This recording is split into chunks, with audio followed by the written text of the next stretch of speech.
wabarakatuh. Bismillahirrahmanirrahim. Alhamdulillahirrahmanirrahim. Wassalatu wassalamu ala asyrofil anbiya'i wal mursalin wa ala alihi wa sahbihi ajma'in, amma ba'du. Yang saya hormati ibu-ibu anggota TKD Sahabat Barangkali atau peserta kegiatan diseminasi hari ini, bersyukur alhamdulillah atas kehadiran Allah yang Maha Kuasa, karena dengan limpahan rahmat, taufik serta hidayahnya hari ini kita dapat bertemu kembali dalam kegiatan diseminasi tugas saya calon guru pembela di modul 1.4 dengan judul budaya positif. Monggo ibu-ibu, sebelum kita mulai masuk ke materi, untuk memberikan semangat kepada kita pada kegiatan hari ini, monggo kita speaking dulu ya, dengan berdiri mawon biar lebih semangat. Kita nyanyi yang itu lagu yang ini loh Bu, panjang panjang panjang, pendek pendek pendek. Mohon siap ya, monggo. 1, 2, 3. Panjang panjang panjang, pendek pendek pendek, panjang pendek panjang pendek, aku sudah tahu. Yang tinggi tinggi tinggi tinggi, pendek rendah rendah, tinggi rendah tinggi rendah, aku sudah tahu. Yang kanan kanan kanan kanan, kiri kiri kiri, kanan kiri kanan kiri, aku sudah tahu. Terima kasih untuk semangatnya hari ini. Sudah siap masuk ke materi dulu? Ya. Terima kasih. Hari ini kita akan mempelajari tentang budaya positif di lingkungan sekolah dan kelas TK Trisula Perwali Trenggalek. Apa yang akan kita bahas di sini? Menumbuhkan budaya positif di lingkungan sekolah. Apa itu budaya positif? Sebelum kita masuk ke materi yang lebih lanjut lagi, kita akan mengetahui apa itu arti dari budaya positif. Budaya positif adalah sekumpulan nilai, keyakinan, dan kebiasaan yang berorientasi pada pengembangan potensi diri dan orang lain. Sedangkan budaya positif di lingkungan sekolah adalah perwujudan dari nilai-nilai atau keyakinan universal yang diterapkan di sekolah. Walaupun kita adalah pendidik TK, budaya positif ini harus tetap kita terapkan, karena budaya positif ini harus kita terapkan sejak usia dini agar nanti mereka di masa yang akan datang terbiasa dan budaya itu menancap kuat menjadi karakter yang baik untuk mereka. Apa tujuan dari adanya budaya positif? Yang pertama adalah meningkatkan hasil belajar siswa. Selanjutnya, menciptakan lingkungan pembelajaran yang aman dan nyaman. Kemudian, mengembangkan keterampilan sosial dan emosional siswa serta membangun karakter siswa. Itu adalah tujuan dari budaya positif. Apa saja konsep inti dari budaya positif? Ada beberapa konsep inti yang akan kita pelajari dalam modul budaya positif ini. Yang pertama adalah perubahan paradigma belajar. Yang kedua, disiplin positif. Lalu kebutuhan dasar manusia, motivasi perilaku manusia. Selanjutnya adalah posisi kontrol guru, keyakinan terkelas, juga segitiga restitusi. Jadi nanti kita akan membahas tentang semua materi ini, deh. Sebenarnya kita di sekolah itu sudah menerapkan semua ini, mungkin tapi belum tahu kalau itu ini masuk di posisi kontrol, ini masuk di segitiga restitusi, atau ini masuk di kebutuhan dasar manusia. Kita belum tahu yang itu. Monggo kita pelajari lebih lanjut. Yang pertama adalah perubahan paradigma belajar. Pembelajaran dengan perubahan paradigma belajar dirancang berdasarkan prinsip pembelajaran yang terdiferensiasi, sehingga setiap anak belajar sesuai dengan kebutuhan dari tahapan perkembangan untuk mewujudkan profil Pancasila. Nah, sekarang kita itu kan menggunakan kurikulum merdeka dengan ciri-ciri yang salah satunya adalah pembelajaran berdiferensiasi, Ibu. Pendengar sudah menerapkan itu kan di kelas masing-masing. Sampun ya, kalau di TK itu pembelajaran berdiferensiasi itu sebenarnya sudah dilaksanakan sejak dulu. Kita kan sudah sehari itu ada pilihan kegiatan, ada 3 atau 4 pilihan kegiatan itu macam-macam kegiatan. Nanti anaknya bisa ngambil atau memilih mana yang dibutuhkan, itu sudah masuk ke pembelajaran berdiferensiasi. Pembelajaran berdiferensiasi ini tujuannya adalah untuk mewujudkan profil pelajar Pancasila. Masih ingat Bu, napa mawon apa itu namanya? Elemen dari profil pelajar Pancasila. Masih ingat mawon boten? Beriman, bertakwa, itu adalah punya ya mandiri, gotong royong, bernalar kritis, kreatif, ya, dan berkebinekaan global. Itulah elemen dari profil pelajar Pancasila. Jadi pembelajaran yang kita lakukan untuk anak itu muaranya ke sini semuanya. Kita berharap anak kita beriman dan bertakwa kepada Tuhan Yang Maha Esa. Contoh kegiatannya apa Bu? Yang ini sudah dilaksanakan dan di sekolah. Contoh kegiatan untuk menanamkan keimanan dan ketakwaan anak di sekolah. Contohnya, belajar wudhu, belajar sholat, pembiasaan berdoa setiap mau kegiatan dan mau selesai kegiatan itu juga termasuk ke beriman dan bertakwa. Lalu kalau yang berakhlak mulia, contohnya apa Bu ya? Ya, sopan. Anak kita ajarkan, kalau kita kan orang Jawa, kita ada apa itu namanya? Bahasa Jawa, ada unggah-unggahnya. Kalau Jawa itu kan ada bahasanya, ada tingkatannya, atau lek sama koncone mature nggih basa ngoko, lek sama gurunya berarti pakai bahasa yang kromo ini, ngaten nggih. Terus lagi berkebinekaan global. Apa contohnya berkebinekaan global? Kita itu kan di negara Indonesia yang berbineka tunggal ika. Kita terdiri dari bermacam-macam suku bangsa. Berarti kita mengajarkan kepada anak kita bahwa negara kita itu terdiri dari bermacam suku bangsa dengan berbagai kekayaan, adat istiadat, dan semua perbedaan yang harus dihargai dan dihormati.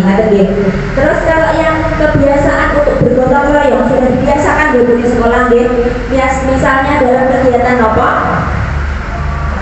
Kerja bakti biasanya Jumat bersih, gotong royong Jumat bersih. Atau kalau kegiatan pagi hari sebelum anak-anak masuk ke kelas itu biasanya anak-anak bantu, ada yang nyapu, ada yang buang sampah, ada piket kelas. Terus lagi kreatif, kita membiasakan anak untuk kreatif.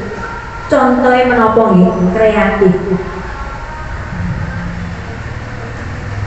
Anak diberikan ruang atau kesempatan untuk mengungkapkan ide atau kreativitasnya. Kita sebagai guru tugasnya adalah menuntun mereka untuk mengembangkan potensinya. Jangan sampai mematikan kreativitas anak. Terus lagi bernalar kritis. Menapa? Contohnya bernalar kritis. Anak dibiasakan untuk dapat menghadapi masalah yang dihadapi hari itu dan bagaimana cara menyelesaikannya. Mandiri. Nah, kalau ini mandiri, kalau anak TK itu biasanya kalau kelas A masih masih baru, itu untuk mandiri itu masih agak susah karena ada yang masih mungkin malu atau takut sama gurunya karena baru. Biasanya kalau anak TK kelas A ini masih ada yang ditunggu di dalam kelas ataupun di luar. Nah, ini tugas kita sebagai guru harus menumbuhkan kemandirian anak dengan cara menumbuhkan kepercayaan dirinya. Kalau mereka percaya diri, berarti mereka nanti tidak akan bergantung kepada orang lain dan dia akan berusaha untuk mandiri. Itu yang untuk perubahan paradigma belajar. Yang selanjutnya adalah disiplin positif. Apakah itu disiplin? Nah, disiplin adalah sikap mental dan perilaku seseorang yang terbiasa memahami peraturan dan tata tertib yang berlaku. Disiplin positif adalah pendekatan pengasuhan dan pendidikan yang mengajarkan anak untuk berperilaku baik dengan cara yang positif dan membangun. Disiplin positif ini tidak mengandalkan hukuman atau ganjaran, melainkan fokus pada membangun hubungan yang positif, mengajarkan keterampilan hidup dan membantu anak mengembangkan rasa tanggung jawabnya. Ini untuk pengertian disiplin positif.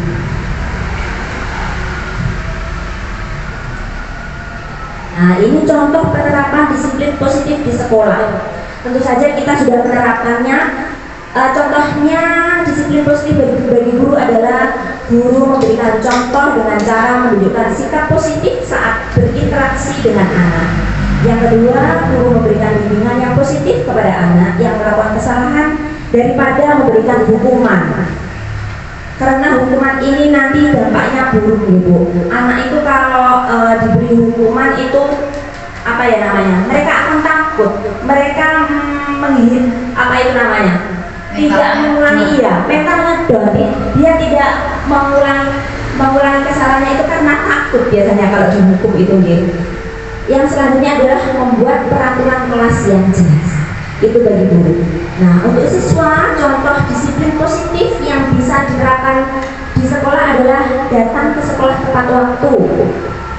Yang kedua, memakai seragam sesuai aturan, tertib dalam mengikuti pelajaran, merapikan kelas, dan juga menjaga kebersihan sekolah. Saya yakin ini yang disiplin untuk guru ini sudah dilakukan semuanya, deh. Kalau siswa, insya Allah bisa. Siswanya insya Allah sudah ke sekolah tepat waktu, ya Bu. Mungkin ada 1-2 karena bangkong atau apa gitu nanti. Terus memakai seragam, kita juga di sekolah itu juga ada aturannya. Senin Selasa seragamnya apa, Rabu apa, Kamis, Jumat, Sabtu apa. Selanjutnya tertib dalam mengikuti pelajaran, merapikan kelas. Ini contohnya setelah anak-anak bermain, itu kan kita apa itu namanya? Iya, beres-beres. Mengajukan anak untuk membereskan mainannya sendiri untuk melatih tanggung jawabnya. Oke? Lanjut. Nah, yang ketiga kita akan mempelajari tentang kebutuhan dasar manusia. Apa toh kebutuhan dasar manusia itu? Nah, namanya dasar itu kan apa ya? Harus ada, gitu. Jadi kebutuhan dasar manusia adalah kebutuhan-kebutuhan yang harus dipenuhi agar manusia dapat bertahan hidup dan berkembang secara optimal. Setiap orang memiliki gambaran yang berbeda. Apa contoh dari kebutuhan dasar manusia? Yang pertama adalah kebutuhan untuk bertahan hidup. Tentu saja kita semua manusia butuh untuk bertahan hidup. Apapun caranya yang bisa kita lakukan, kita akan berusaha untuk bertahan hidup. Yang kedua adalah cinta dan kasih sayang. Kita juga memerlukan cinta dan juga kasih sayang. Anak pun juga memerlukan ini. Yang kedua adalah penguasaan. Apa itu penguasaan? Penguasaan adalah pengakuan atas kemampuan. Misalnya anak yang bisa menyelesaikan kegiatannya atau bisa berhasil membuat sesuatu, mereka akan bangga. Itu adalah contoh dari kebutuhan dasar penguasaan. Yang kedua adalah kebebasan. Kebebasan adalah kebutuhan akan pilihan. Yang ketiga adalah kesenangan. Nah, untuk memenuhi kelima kebutuhan dasar ini tentunya kita harus melakukan hal-hal yang positif. Jangan sampai kita bertahan hidup atau memenuhi kebutuhan dasar kita itu merugikan orang lain. Misalkan ada di sekolah ada kasus misal begini, anak itu butuh kesenangan, misalnya dia senangnya apa? Dia senangnya misalkan ganggu temannya. Itu ada loh namanya anak-anak, dia itu senangnya ganggu koncone kan, tapi kan itu negatif, merugikan orang lain. Nah, kita sebagai guru harus bisa mengarahkan anak itu untuk mengalihkan kesenangannya itu dari mengganggu temannya ke kegiatan apa yang lain yang positif. Ngaten nggih. Selanjutnya, nah, konsep disiplin dengan identitas gagal. Gagal itu dengan memberikan, kalau kita memberikan hukuman itu dikatakan gagal. Kenapa? Karena hukuman itu nanti menyakitkan bagi anak yang kita hukum. Terus anak merasa tidak nyaman, anak takut karena hukuman itu memaksa. Terus lagi murid jadi ini menyembunyikan kesalahannya karena dia takut kalau nanti guru tahu saya melakukan kesalahan pasti saya dihukum. Jadi mereka diam-diam. Selanjutnya menjadi murid yang rendah diri, mentalnya down ini tadi kalau kita memberikan hukuman. Nah, kalau penghargaan ini sebenarnya ya apa itu namanya? Positif nggak positif ya? Kalau anak kita beri penghargaan itu sebenarnya tidak efektif. Merusak hubungan, mematikan kreativitas, menghukum dengan sistem ranking, merampas hak menghargai diri. Kalau misalkan apa itu namanya? Hari ini anak bisa merapikan mainan gitu, biasanya dia tidak mau merapikan mainan, hari ini bisa merapikan mainan, terus kita kasih penghargaan, misalnya beri hadiah. Nah, dia itu akan tergantung. Sesuknya aku mau merapikan mainan biar dikasih hadiah, akan banget gitu. Nah, itu sebenarnya penghargaan itu kurang efektif. Selanjutnya, nah ini yang konsep disiplin dengan identitas sukses. Yang dikatakan sukses ketika kita memberikan konsekuensi dan juga restitusi. Kalau kita memberikan konsekuensi, itu penguatannya jangkanya pendek. Terus juga perlu monitoring berkelanjutan, harus ada stimulus dan respon, murid mematuhi peraturan, kehilangan waktu untuk merenungi kesalahan. Terus yang selanjutnya adalah restitusi.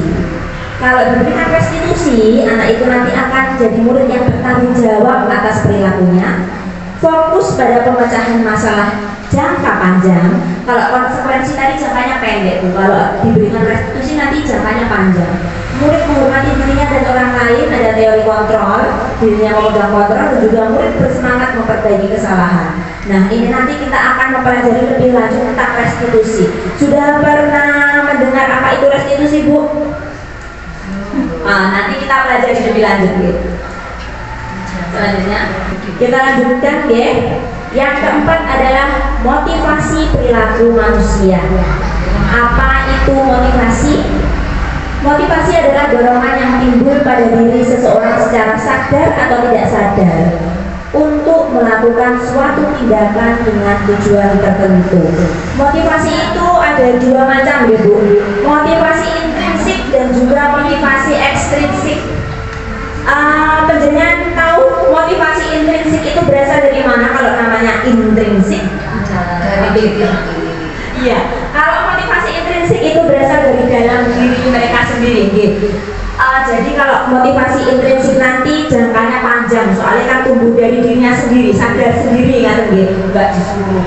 Kalau motivasi ekstrinsik, ya dorongan atau motivasi yang berasal dari orang lain. Ini biasanya kalau ekstrinsik ini jangkanya pendek, lebih pendek daripada yang intrinsik. Nah, yang pertama adalah motivasi menghindari ketidaknyamanan dan hukuman. Murid melakukan disiplin diri karena takut dihukum. Ini adalah tingkatan rendah dari motivasi perilaku manusia. Berarti yang nomor satu ini termasuk motivasi menapa, Bu? Kalau dia menghindari ketidaknyamanan dan hukuman, dia itu termotivasi karena takut. Nah, berarti ini ekstrinsik ya. Yang nomor satu ini ekstrinsik. Yang kedua, motivasi untuk mendapatkan imbalan atau penghargaan dari orang lain. Nah, ini ekstrinsik juga. Murid melakukan disiplin diri karena ia menginginkan imbalan. Motivasi ini satu tingkat di atas motivasi yang pertama. Kalau tadi kan memang motivasinya timbul karena dia takut kan gitu. Yang kedua ini karena mengharapkan imbalan. Nah, ini tadi yang saya katakan jangkanya pendek. Lek nggak dapat imbalan, mereka lupa, nggak termotivasi. Nah, untuk yang ketiga, untuk menjadi orang yang mereka inginkan dan menghargai diri sendiri dengan nilai-nilai yang mereka percaya. Berarti ini adalah motivasi yang berasal dari dalam diri sendiri, gitu. Nah, ini nanti akan mengangkat kuat. Murid melakukan disiplin diri karena sadar akan nilai kebijakan. Ini adalah motivasi yang akan membuat seseorang memiliki disiplin positif. Nah, ini adalah tentang motivasi perilaku manusia. Apa itu namanya?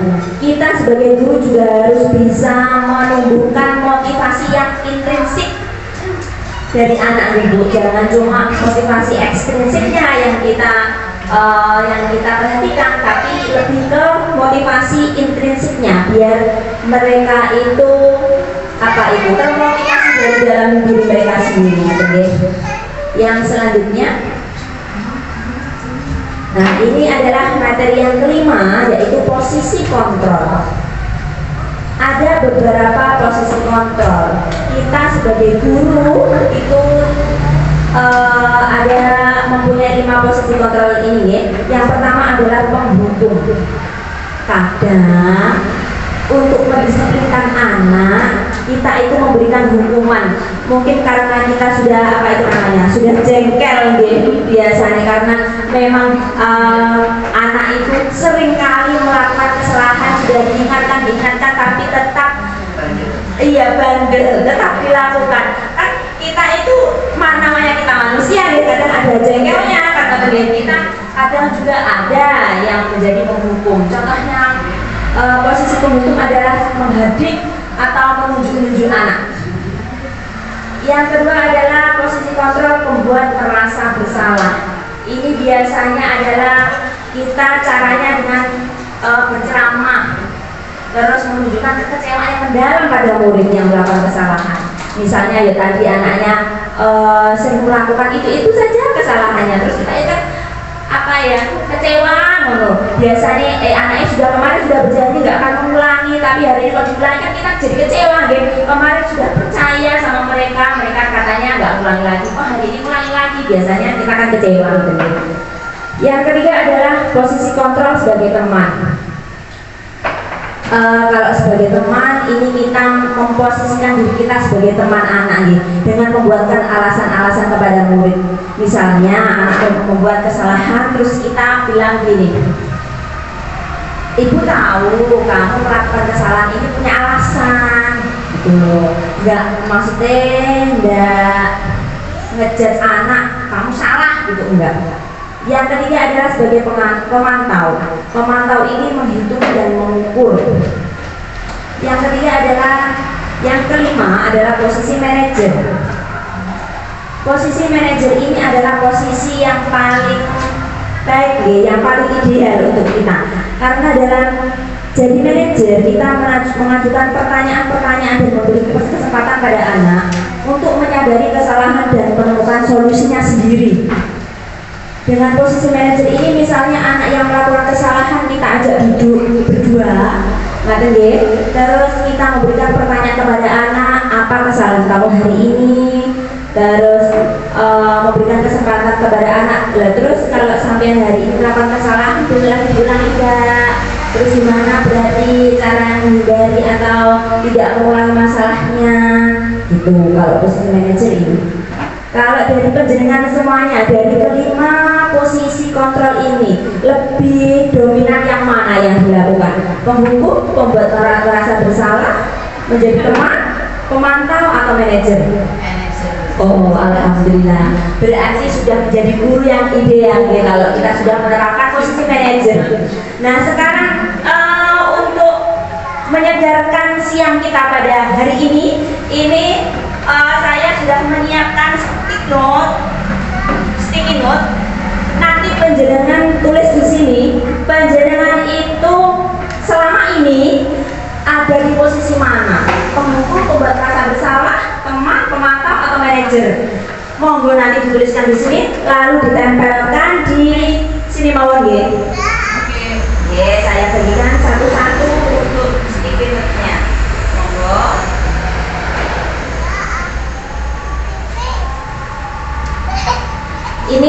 dalam diri sendiri ini. Nggak usah dikasih nama, ini rahasia. Nanti kita bahas bersama-sama. Nanti saya bermain biar udah tahu template-nya gimana. Monggo.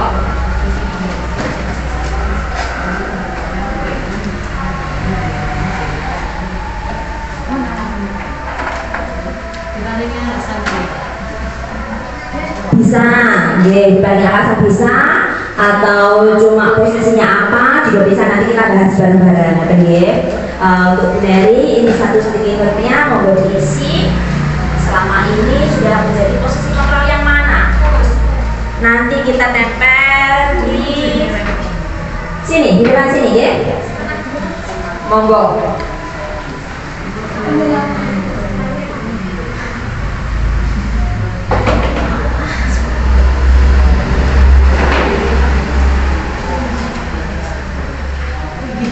Pengalaman kita sebagai pendidikan sudah lama gitu. Tentunya yang dominan yang posisi kontrol mana ya? Kita sebagai pendidik TK itu berusaha untuk menjadi guru yang baik, memposisikan kita sebagai teladan bagi anak. Coba monggo, kalau misalkan anak mempunyai masalah itu posisi kontrol apa yang penjenengan lakukan? Monggo kalau sabun saged dipun tempel. Nanti kita bahas satu ya.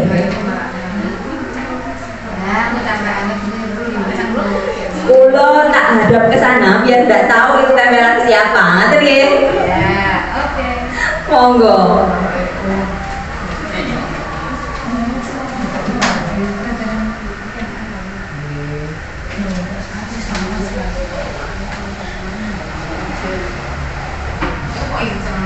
Boten, monggo ini rahasia masing-masing.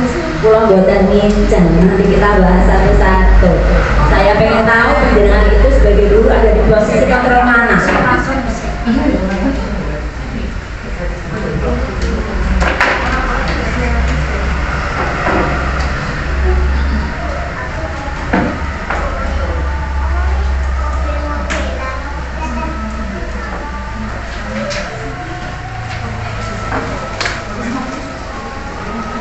Ada 10 sticky note yang akan kita bahas. Ada di posisi mana saja.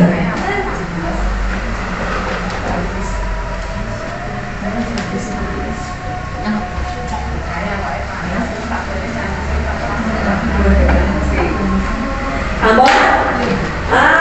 Saya hitung dulu sudah pas 10 merapa dereng. 1, 2, 3, 4, 5, 6, 7, 8, 9, 10. Oke, kita baca. Saya baca dari yang pertama. Saya tidak tahu loh ya punya siapa. Saya suka dengan posisi manajer. Oke, ini adalah posisi yang paling ideal sebagai guru ya. Yang ini posisi kontrol teman. Oke, kalau kita sebagai guru TK memang kita memposisikan diri kita sebagai teman itu sering sekali memang. Biar anaknya itu nyaman dengan kita, nggak takut dengan gurunya, karena gurunya bisa memposisikan diri sebagai teman. Yang ketiga adalah pemantau. Ya, yang apa itu namanya? Mantau ya, anaknya sudah melakukan kesalahan apa, terus apa itu namanya? Sudah berapa kali mereka melakukan kesalahan, gitu. Yang keempat adalah pembuat merasa bersalah. Ini tadi pembuat merasa bersalah tadi menunjukkan kekecewaannya tadi ya, karena anak sudah janji nggak ulangi, ternyata diulangi lagi, kita memang kadang kecewa itu ada. Yang kelima sebagai teman, ya oke. Yang ini dalam kegiatan belajar saya sebagai manajer, kadang juga sebagai teman. Ya, manajer tadi yang paling ideal, teman itu untuk membuat anak-anak merasa nyaman dengan kita, biar nggak takut dengan gurunya. Yang selanjutnya adalah teman. Ini teman lagi. Selanjutnya ini manajer. Saya mengajak anak untuk bertanya jawab jika ada yang bertengkar, oke. Yang selanjutnya adalah pemantau. Nah, dari 10 sticky note ini saya lihat banyak sekali yang memposisikan diri sebagai teman.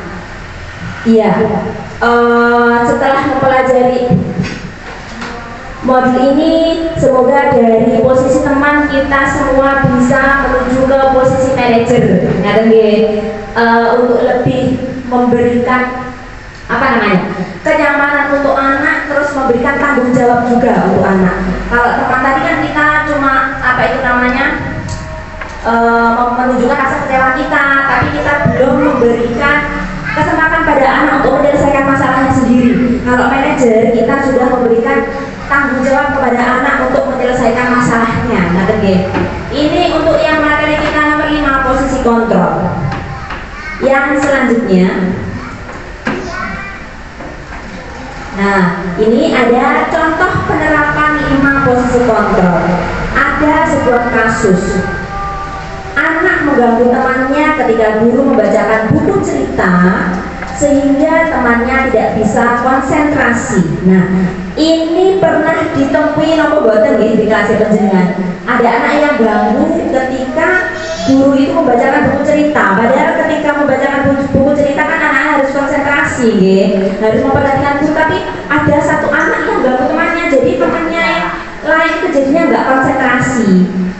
Nah, ini kita tadi kan ada 5 posisi kontrol. Untuk menghukum contohnya gimana? Contohnya ini, kamu selalu saja mengganggu temanmu, pasti kamu selalu yang ganggu teman.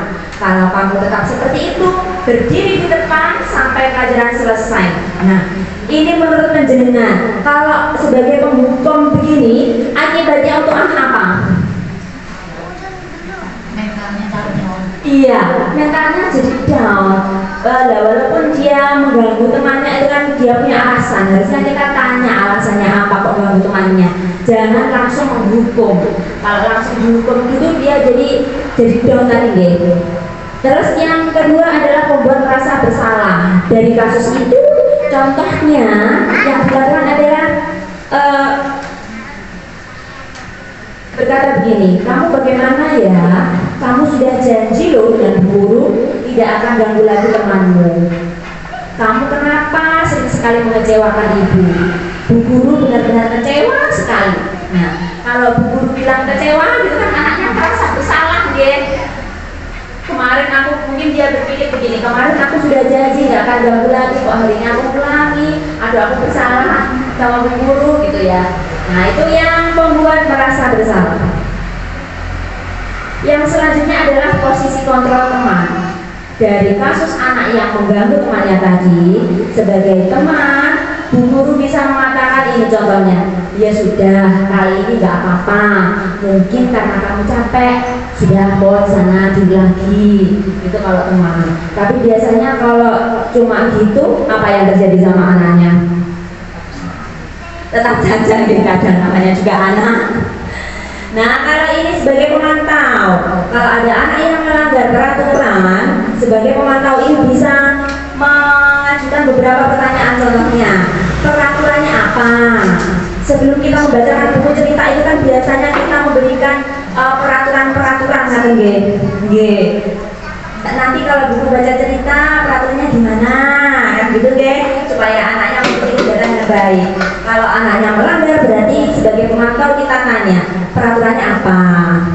Terus selanjutnya, apa konsekuensinya jika kamu melakukan hal itu? Tadi di awal diberikan peraturannya, terus diberikan konsekuensinya. Jadi setelah ada anak yang melakukan kesalahan, dia akan tahu salahnya apa, terus konsekuensinya gimana. Nah, kalau ini sebagai manajer, ditanya dulu, Pak, sebagai manajer anaknya ditanya dulu, apakah kamu mengetahui kesalahan kamu? Apa keyakinan kelas kita? Lanjutnya, kalau kamu meyakini keyakinan kelas kita, maukah kamu memperbaikinya? Gimana caranya kamu memperbaiki? Nah, ini yang posisi manajer ini, yang ideal tadi kan anaknya lebih diberi kesempatan untuk bertanggung jawab, Itu contoh dari penerapan 5 posisi kontrol. Yang selanjutnya, nah ini adalah yang keenam, keyakinan kelas. Apa itu keyakinan kelas? Keyakinan kelas adalah pernyataan-pernyataan universal yang dibuat dalam bentuk kalimat positif yang disepakati bersama oleh seluruh warga kelas untuk menjadi pedoman dalam bersikap dan bertindak di kelas. Apa ciri-ciri dari keyakinan kelas ini? Bersifat lebih abstrak daripada peraturan yang lebih rinci dan konkret. Yang kedua, keyakinan kelas berupa pernyataan-pernyataan universal yang dibuat dalam bentuk kalimat positif. Keyakinan kelas hendaknya tidak terlalu banyak sehingga anak-anak mudah mengingat dan memahami apa itu keyakinan kelasnya. Yang terakhir, keyakinan kelas sebaiknya sesuatu yang dapat diterapkan di lingkungan tersebut. Ini saya mau tanya, panjenengan semua sudah membuat keyakinan kelasnya? Sampun ya? Alhamdulillah. Contoh keyakinan kelas yang sudah dibuat di kelas panjenengan menapa? Monggo, yang sudah membuat keyakinan kelasnya, contohnya menapa? Nah, kita pelajari yang slide selanjutnya. Ini adalah contoh-contoh dari keyakinan kelas. Sebelum kita masuk ke contoh, langkah-langkah dalam menetapkan keyakinan kelas. Yang pertama, guru memfasilitasi diskusi untuk memunculkan peraturan-peraturan yang perlu ditaati warga kelas. Yang kedua, guru mengubah peraturan menjadi kalimat yang lebih positif. Yang ketiga, guru mencarikan peraturan menjadi nilai kebajikan atau keyakinan kelas. Guru bersama warga kelas menyepakati keyakinan kelas yang telah disusun. Jadi ngeten Bu, keyakinan kelas itu yang membuat adalah guru dan murid di kelas itu. Nggih, kalau dulu kesepakatan kelas, kalau sekarang itu namanya adalah keyakinan kelas. Nggih, beres. Kalau anak-anak diajak untuk membuat keyakinan kelas, mereka akan paham apa toh yang harus dilakukan di dalam kelas. Terus konsekuensinya apa jika mereka melanggar keyakinan kelas yang sudah disusun. Ini ada contoh keyakinan kelas yang kalimatnya nggak terlalu panjang, mudah dipahami anak. Kalau kita kan anak TK, jadi kalimatnya yang mentes, tidak usah panjang-panjang, tapi anaknya paham. Contohnya adalah datang ke sekolah tepat waktu. Yang kedua, mendengarkan penjelasan guru, menjaga kelas tetap bersih dan rapi, bicara dengan sopan, juga saling membantu. Ini contohnya, hanya contoh. Misalkan kalau di kelas panjenengan ada tambahan keyakinan kelas yang lain, monggo. Yang penting keyakinan kelas itu disepakati oleh semua warga kelas, guru dan juga muridnya. Dan ini nanti dalam membuat keyakinan kelas juga dibahas juga konsekuensinya, biar anak tahu kalau dia datang ke sekolahnya terlambat, konsekuensinya apa. Jika diterapkan guru tapi dia ramai atau tidak memperhatikan, konsekuensinya apa. Terus jika dia membuang sampah sembarangan di dalam kelas, konsekuensinya apa. Jika berkata kotor, konsekuensinya apa. Dan jika tidak mau bantu teman, itu konsekuensinya apa.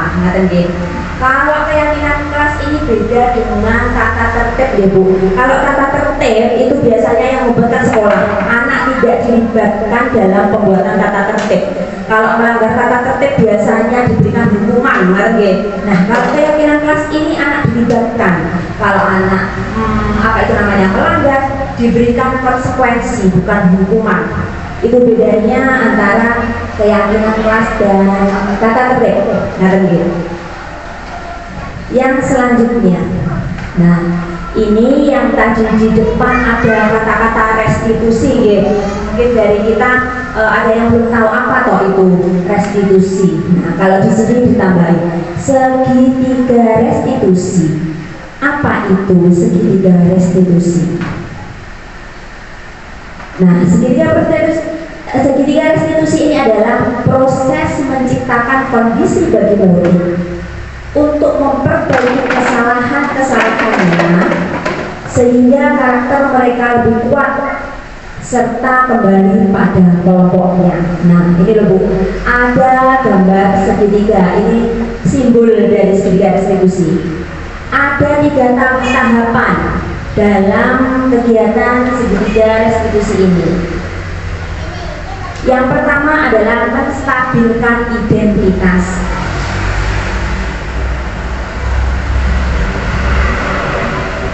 Yang kedua, validasi tindakan yang salah.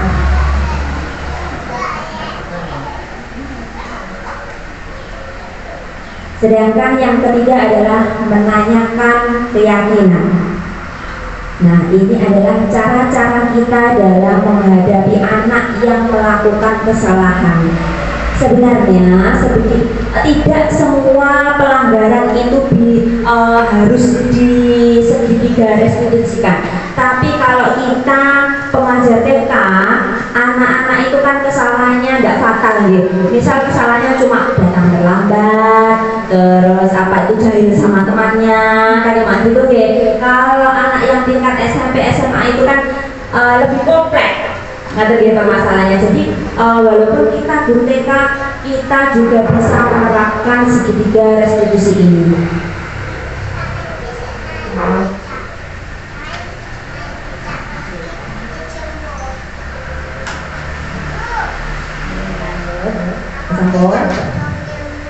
Nah, ini ada keterangannya dari 3 tahapan segitiga restitusi tadi. Yang pertama adalah menstabilkan identitas. Gimana toh caranya? Menstabilkan identitas itu bagaimana? Ketika anak melakukan kesalahan, yang pertama adalah ajak anak ngobrol santai, menanyakan kasus yang terjadi hari ini. Itu adalah langkah dari menstabilkan identitas. Anaknya diajak duduk berdua, jangan sama teman-teman yang lain, nanti mereka kadang malu sama temannya. Kita ajak hadapan-hadapan, ngobrol santai, tanya kasusnya hari ini kamu melakukan kesalahan apa gitu. Itu adalah menstabilkan identitas. Yang kedua adalah validasi tindakan yang salah. Apa yang bisa dilakukan di tahap kedua ini? Tanyakan alasan anak melakukan kesalahan. Anak itu melakukan kesalahan kan tentu punya alasan, ya. Tanyakan. Berikan ekspresi senang, bangga karena anak dapat mengakui kesalahannya. Kan kadang ada anak yang tidak mau mengakui kesalahan, bohong gitu deh. Jadi kalau ada anak yang mau mengakui kesalahan ini, kita harus memberikan apresiasi. Ngaten nggih, ya acungi jempol bisa. Yang terakhir adalah menanyakan keyakinan.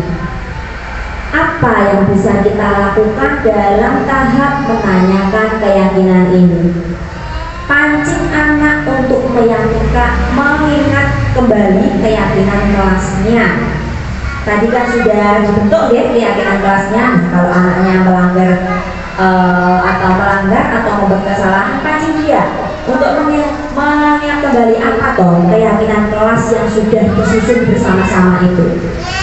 Dan juga apa rencana anak untuk memperbaiki kesalahannya. Nah, dalam tahap menanyakan keyakinan ini, kita memberikan kesempatan kepada anak untuk menemukan cara atau rencananya sendiri dalam memperbaiki kesalahannya. Ya, tentu. Ini adalah 3 tahapan segitiga restitusi dan apa yang harus kita lakukan dalam masing-masing tahap.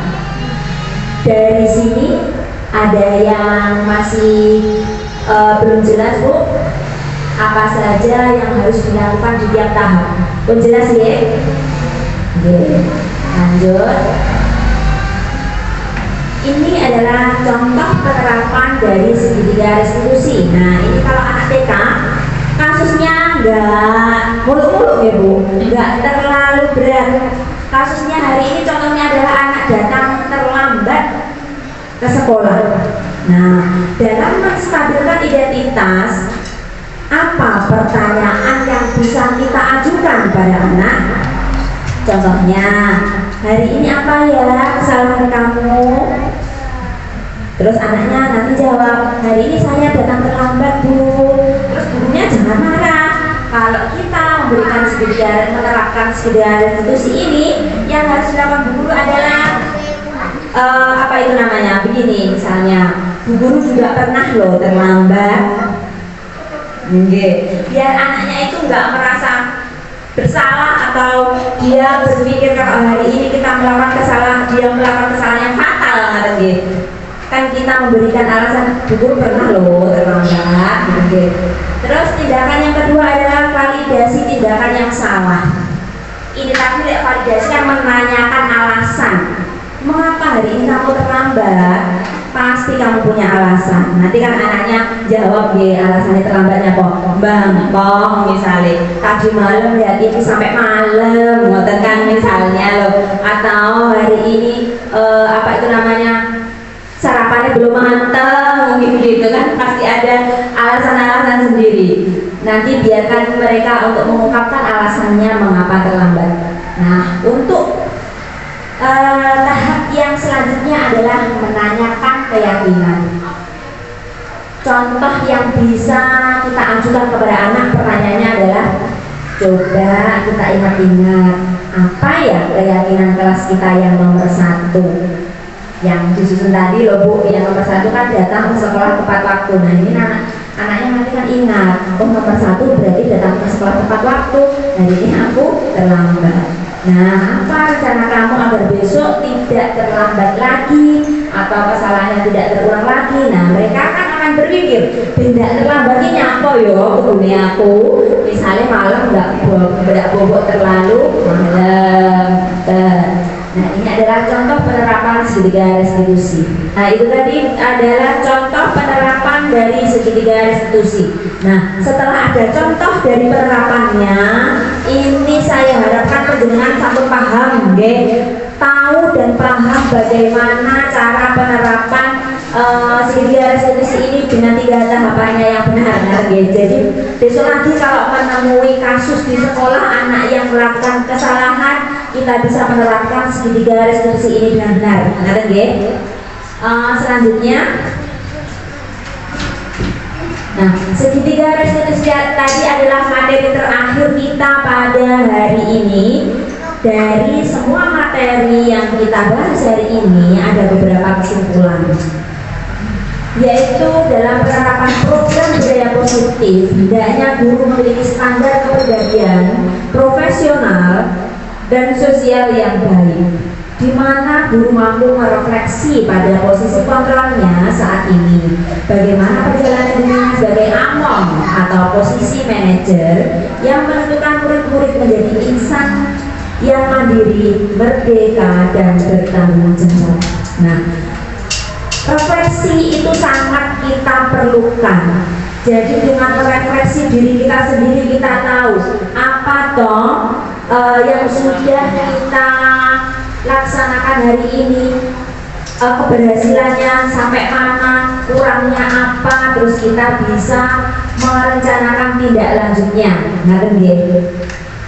Selanjutnya, budaya positif di sekolah adalah lingkungan belajar yang kondusif bagi siswa untuk mengembangkan potensi diri dan karakter positifnya.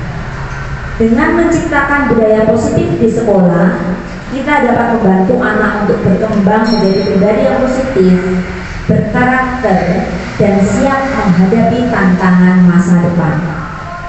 Budaya positif ini berarti sangat penting sekali bagi pembentukan karakter anak Bu. Jadi kita harus membiasakan budaya positif ini di sekolah.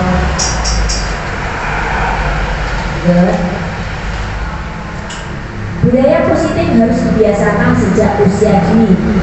Ketika budaya positif sudah menjadi kebiasaan sejak dini, maka anak akan terbiasa di jenjang pendidikan yang lebih tinggi. Karena perilaku positif sudah tertanam pada diri anak sejak usia kecil. Kita itu guru TK adalah pondasinya. Kita harus menanamkan budaya positif pada anak supaya mereka terbiasa di jenjang berikutnya dan karakter baik akan tertanam kuat pada mereka. Terima kasih. Sampai di sini adalah materi kita pada hari ini dari awal sampai akhir. Terima kasih sudah mengikuti kegiatan dengan baik. Alhamdulillah materinya sudah selesai. Waktunya juga sudah siang. Kelihatannya juga sudah pada capek, pada ngantuk. Kalau tadi di awal kita sudah ice breaking agar kita konsentrasi dalam menyimak materi. Setelah materi ini selesai, monggo kita ice breaking juga. Sekarang kita berdiri semuanya, kita gerak-gerakkan, melemaskan otot-otot tubuh kita biar tidak kaku. Ngerti? Monggo.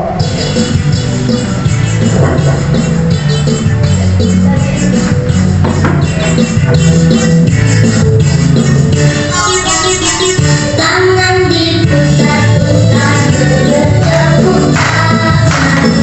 Tangan diputar-putar peganglah bahu. Tangan diputar-putar peganglah lutut. Digoyang-goyang, digoyang-goyang, tangan diputar-putar bertepuk tangan. Tangan diputar-putar peganglah bahu. Tangan diputar-putar peganglah lutut. Digoyang-goyang, digoyang-goyang, digoyang-goyang. Diputar-putar, diputar ke atas. Diputar-putar, diputar ke bawah. Diputar-putar, diputar ke kanan. Diputar-putar, diputar ke kiri.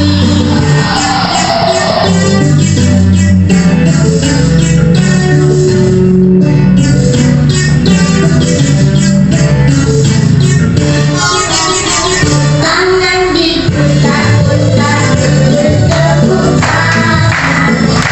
Tangan diputar-putar peganglah bahu. Tangan diputar-putar peganglah lutut. Digoyang-goyang, digoyang-goyang, digoyang-goyang. Tangan diputar-putar bertepuk tangan. Tangan diputar-putar peganglah bahu. Tangan diputar-putar peganglah lutut. Digoyang-goyang, digoyang-goyang, digoyang-goyang. Diputar-putar, diputar ke atas. Diputar-putar, diputar ke bawah. Diputar-putar, diputar ke kanan. Diputar-putar, diputar ke kiri.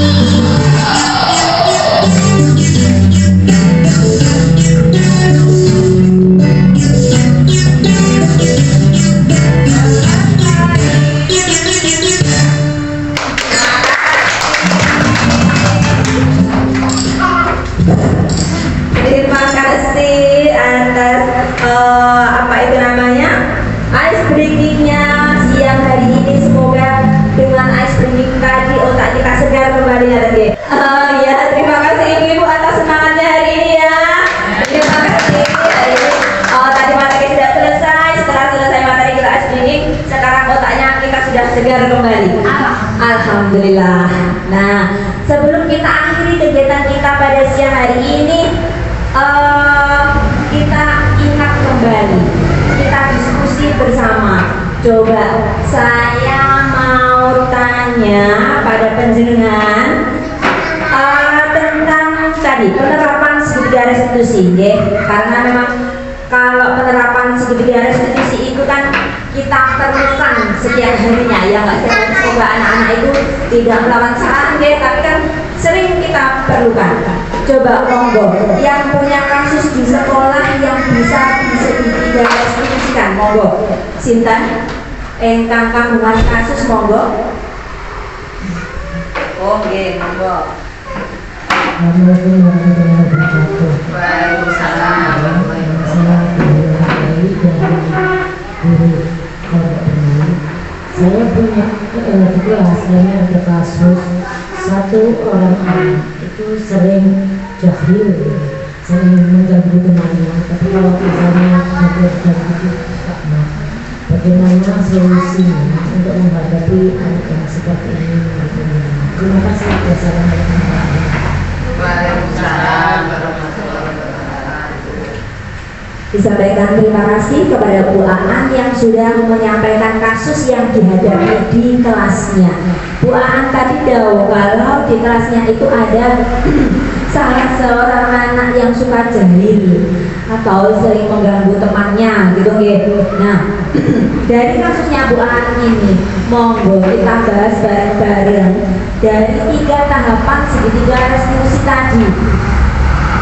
Yang pertama adalah menstabilkan identitas. Coba penjenengan ada yang mau mengungkapkan pendapatnya bagaimana kita merestitusi anak yang jahil pada temannya untuk tahap yang pertama menstabilkan identitas. Monggo, sinten? Coba Bu Yunita, saya ingin membantu menjawab. Oke, monggo Bu Iva. Assalamualaikum warahmatullahi wabarakatuh. Waalaikumsalam. Saya ingin mencoba menjawab pertanyaan dari Bu Aan, bagaimana apabila di kelas kita menemui anak yang sering jahil atau jahat kepada temannya. Sesuai dengan apa yang telah diterangkan Bu Yunita di atas tadi, yaitu tentang segitiga restitusi.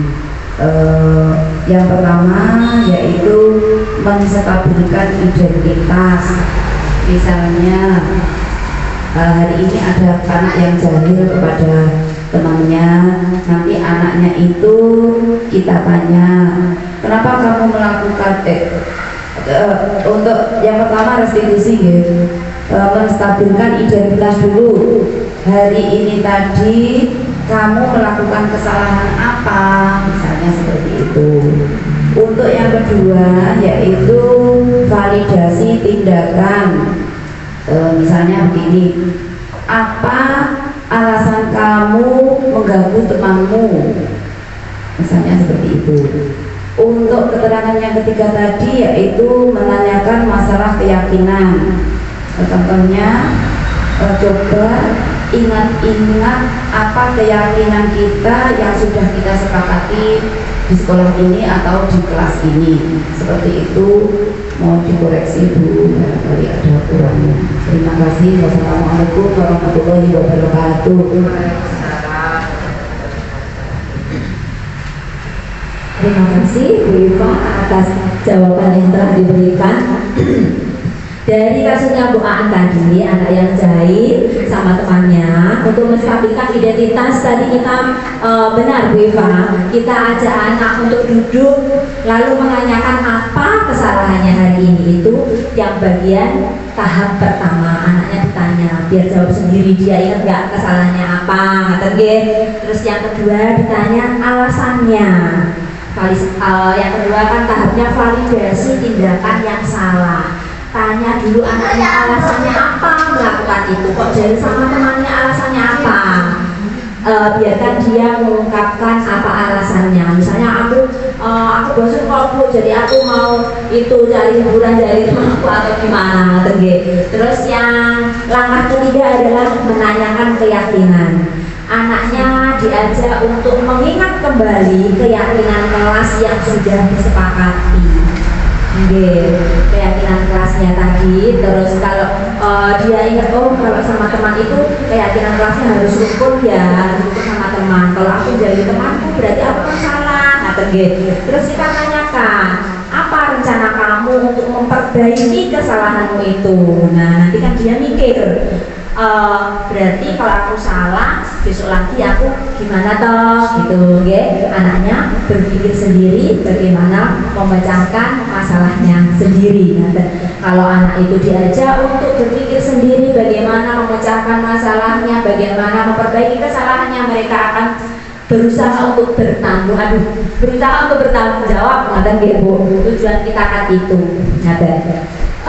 Dari materi-materi tadi ada yang masih di belum mengerti, atau ada yang ditanyakan, atau ada lagi yang mau curhat tentang masalah-masalahnya di sekolah dengan anak-anak. Monggo. Insya Allah sudah paham. Insya Allah sudah paham. Alhamdulillah. Semoga materi yang saya sampaikan hari ini bermanfaat, bisa diterapkan di sekolah masing-masing ya Bu. Dan murid kita jadi anak yang baik, berkarakter yang kuat. Nah, jadi kita sebagai guru bisa memposisikan diri dengan benar. Posisi merokok mau, posisi yang ideal, posisi kontrol apa sih? Manajer. Kalau tadi banyak yang teman, insya Allah besok-besok berusaha menjadi posisi kontrol sebagai manajer yang baik, karena biar anak juga nyaman dengan kita, terus karakternya juga terbentuk. Saya ucapkan terima kasih atas partisipasi panjenengan sedoyo pada hari ini. Mohon maaf jika pada hari ini saya ada kesalahan dalam kata atau perbuatan. Terima kasih sekali lagi. Besok kita jumpa lagi dalam kegiatan yang lain lagi. Selamat beristirahat. Semoga